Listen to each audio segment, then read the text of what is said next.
Hello my lovelies and welcome back. I promised you I'd come back with the video for making the crepes and here I am. I did do some prep before I got here. I needed to get the flour out with both my hands, so I was doing that. And also while I was gone, I was able to sliver the almonds. So I'm going to show you. This is the kheer that I made. And the almonds are going to go on top. These have been soaked and blanched in the microwave for 30-35 seconds. So this is done. Also, the dal chicken that I was making for my friend is also ready. I can actually plate that and show you what that finished dish looks like. Hey Catherine, how are you? Good afternoon. So the thing that I'm making now is a savory crepe, which is called a besan ka Cheela, which is also known as chickpea flour crepes. And this is something that's widely eaten in India. Now, because my friend is postpartum, I've added a few vegetables, but only in the categories of vegetables that she's allowed to eat, according to the Indian cultural belief. So here is the chickpea flour. I've added some finely chopped onions. I've added cilantro. I've also added a few red and green peppers, finely chopped, only to give it a little bit of color. But basically just a lot of cilantro, and for giving her the warming effects of this dish and to avoid flatulence, because if you're a nursing mom, you do have to make sure that you don't eat anything that can make the baby potentially gassy, and also your own gut needs to be in good condition. She just had a C-section, so she has to protect her gut even more, right? So she can't eat anything that causes discomfort. So this is a little bit of water. So in order to do that, I've added a few carom seeds, which is called ajwain, and this is eaten a lot postpartum in the Indian culture. Some mothers also make teas for the newborn mom, and you're expected to drink the tea from cumin and carom seeds every day. No regular tea, no black tea. No caffeine, no nicotine, nothing. Okay, so I'm just going to give it, I add water slowly whenever I'm making a savory crepe. Most people complain that their besan ka Cheela ends up being very dry. And I'm going to give you 2 tips that can help if you feel like you're in that situation. So chickpea flour just has the characteristic trait that it pulls a lot of oil, right? So in that process, it tends to become super dry. Now, if you were making chickpea crepes just for yourself and you're not under any dietary restrictions and you're not gluten-free, you could add 1 part of regular all-purpose flour and 2 parts or 3 parts of chickpea flour. It'll give that chickpea crepe a lot of elasticity, and it'll also not be dry. Okay, plus it won't soak up that much oil or ghee. Hello Reena, good afternoon. Welcome to the Queen's Curry Kitchen. बेसन का चीला बन रहा है एक ऐसी mom के लिए जिसने अभी डिलीवरी की है. Okay, so for those of you who were not there in my previous video that I just finished, I have actually made the gud wali doodh ki semiya, and these are the almonds that I just put on top. I blanched these almonds in the microwave for 30-35 seconds. And then peeled off the skin, and then this. So you can see it's pretty thick. There is no egg in this. This is completely vegetarian. There is no egg in this semiya ki kheer, but it's loaded with all the goodness that a new mom needs. So there is no sugar. There is actually jaggery, which is good. And there is also, I actually roasted the vermicelli before I added the milk, and I did that in ghee. So everything is, there's a lot of ghee that's going into her diet. This is the brand that I absolutely love lately, and I've been using it for the last 3 or 4 years. This is not a sponsored post, but the brand is called Halib, and it's a Pakistani ghee brand. I'm not Pakistani, but I absolutely love this brand of ghee because this ghee literally smells like the same ghee that my grandmother used to use. So it smells really as pure as can be. I don't know how pure it is, but you're welcome to try it. Some other brands that I like from India. Hello, Dawn. Oh my God, how are you? Some other brands that I like from India are Amul Ghee, and I like Patanjali. So those are the 2 brands from India that I like, okay? So this is the pudding, the vermicelli pudding or the kheer Semia ki kheer that I made for the postpartum lady. There is also another dish that I made with gourd, bottle gourd, and this is also made in ghee. She's not allowed to eat any tomatoes, no lemon, nothing sour, just simple food that's really good on the gut. There's a lot of black pepper in this for healing the uterus. There's a lot of cumin, there's ginger, there is garlic, there is curry leaves, you can see lots of cilantro, and it's made in ghee and turmeric. So that's one of the things that's already done. I also made a dal chicken for her, which I'm going to show you in just a little bit. That's already completed. But right now we are focusing on the savory crepe, which is made with chickpea flour. So if you have somebody who's gluten-free or gluten intolerant, or if you just are that person who just doesn't like sweet breakfast and you like something salty, then this is what you need to do. Like I said, if you feel like your chickpea crepes come out to be a little too dry, a couple of things you can do. You can add 1 part of all-purpose flour and 3 parts of chickpea flour. That will prevent them from soaking up too much oil. Also, you can add a little bit of regular yogurt or Greek yogurt into this batter, so it's going to make it super moist. Some people like to add baking soda. I don't really like to add too much baking soda to my food because I feel like it just goes into your belly and swells up for no reason. But anyway, that's just a personal preference. If you want to do baking soda, you certainly can. And in order to control flatulence, I've added some carom seeds and cumin seeds. Plus the vegetables I've used are onions, a little bit of green pepper and red pepper because she's not allowed to eat any heat. So I've just used just a little bit of red pepper for color. You can also use carrots. Any vegetables of your choice. You can use spinach. Okay, hello Feroza. It's good to see you here. Thank you so much for supporting and liking my page. You've been very generous with your time and your comments, so I appreciate that. So this is a hot pan that I have on the stove, and I've greased it with a little bit of ghee again. Okay, let me just actually bring the camera closer so now you can focus on the pan and not focus on the batter. I'm not sure if this camera angle is gonna work or not, but let's try. I can't go any higher, but once my hands are free, I will actually once my hands are free, I'll actually maybe take the phone in my hand and show you. Okay, so just a little more salt, and I feel like it needs that kick of black pepper. I usually don't use black pepper too much in my food, but you should. If you use turmeric in your food, definitely add black pepper so that you can absorb your turmeric better. Okay, now the idea is not to make it too thick or too thin. Just pour it into your skillet, and you can make them as mini pancakes, you can make them as big pancakes, whatever.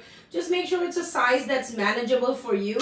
And if it's your first time making it, you can even make it in one of those, you know, the dash mini skillets. Some people also make it in the mini waffle maker, and hey, you know what, it works. Like, there's no hard and fast. I'm gonna shape this right in front of you by tilting. You can also tilt your pan and make the batter go wherever you want it to go. That's a very omelette-like technique, right? And you just spread it out. And that's it. You don't want it to be too thin. You don't want it to be too thick. And once you spread it out, now you're able to see all the vegetables that I did put in, okay?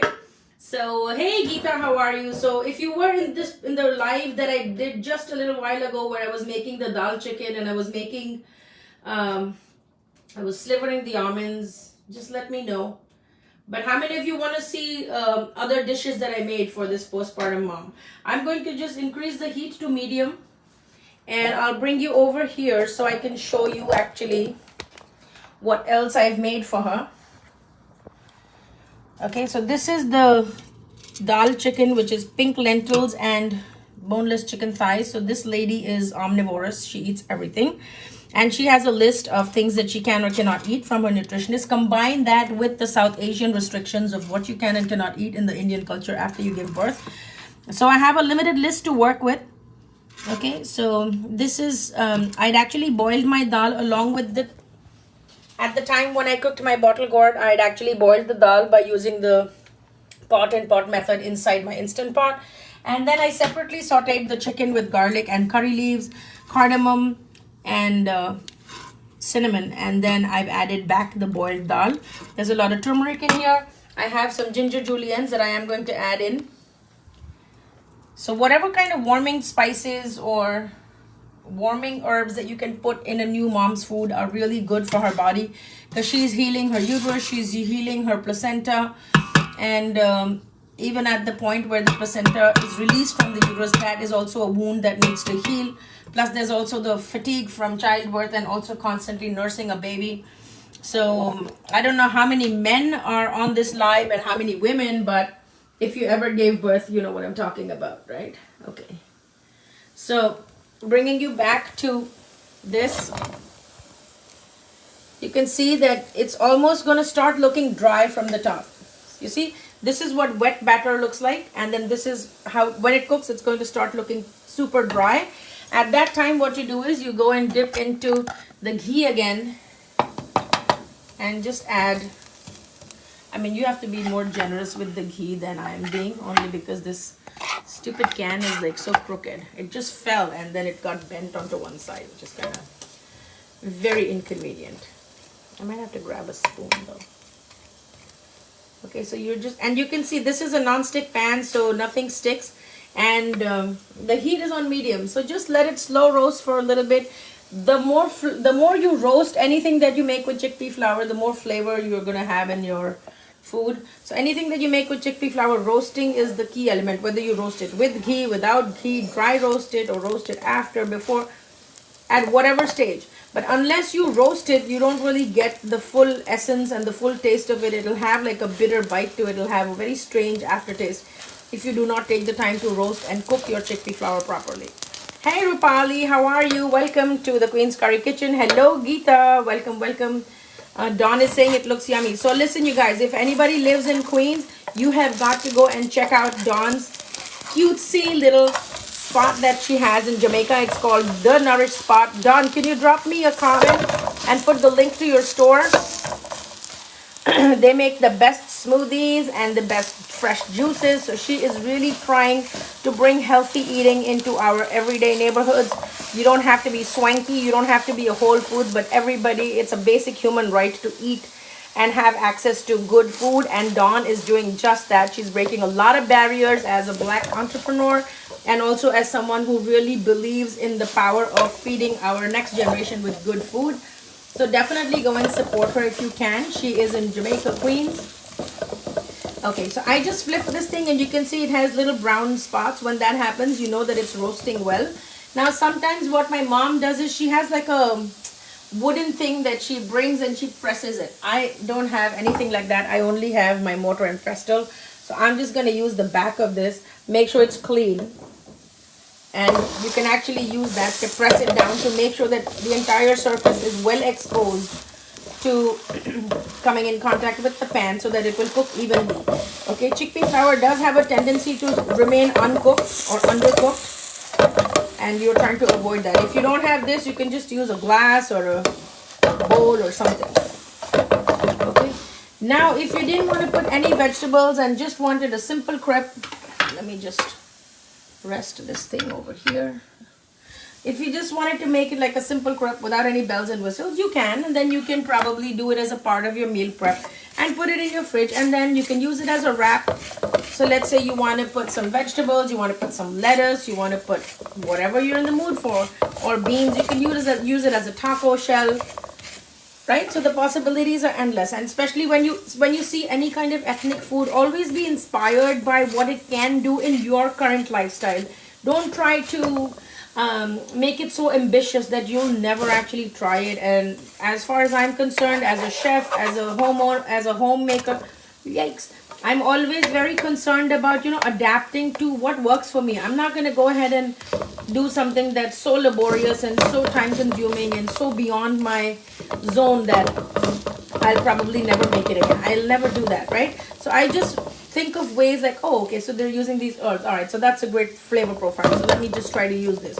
So that's the whole idea. I try to make it easy for you so that you can see what it is. But then, your creativity is really the sky's the limit. Wherever your creativity is going to take you, that's where you need to be with whatever you're learning from any food that anyone's showing you on camera or any video that you're watching, or even if you're watching like the Food Network or something, right? So make it your own.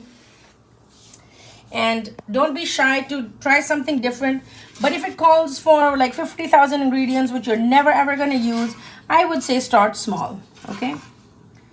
So yes, our dishes are ready, and I am going to continue making the crepes for her so that she will have a couple of things to eat today. And then again, after a couple of days, there will be another session where I will make a bunch of things for her and drive it to her.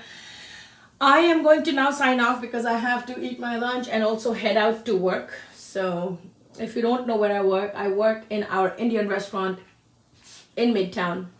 We are located on 55th Street and 8th Avenue, right next to the Soup Nazi, guys. So if you ever want to come and eat some Indian food, come on over. All right, so I'm going to continue making this. I will finish this. That's my project for the day. But if you missed the live video that I did prior to, where I was making the vermicelli pudding and I was making the dal chicken, then definitely check it out. It's up here. Also, if you're following the page, don't forget to turn on the notifications so that I can keep you informed of whatever's going on next. There will be a notification that will automatically pop up in your inbox as soon as I start a live video, but for that you would have to keep the notifications on. All right, with that, be blissful and flavorful. If you're thinking of having a baby, you know what to eat now. I will see you very soon in another video. Until then, be blissful and flavorful. Take good care of yourselves and your loved ones. Namaste and bye.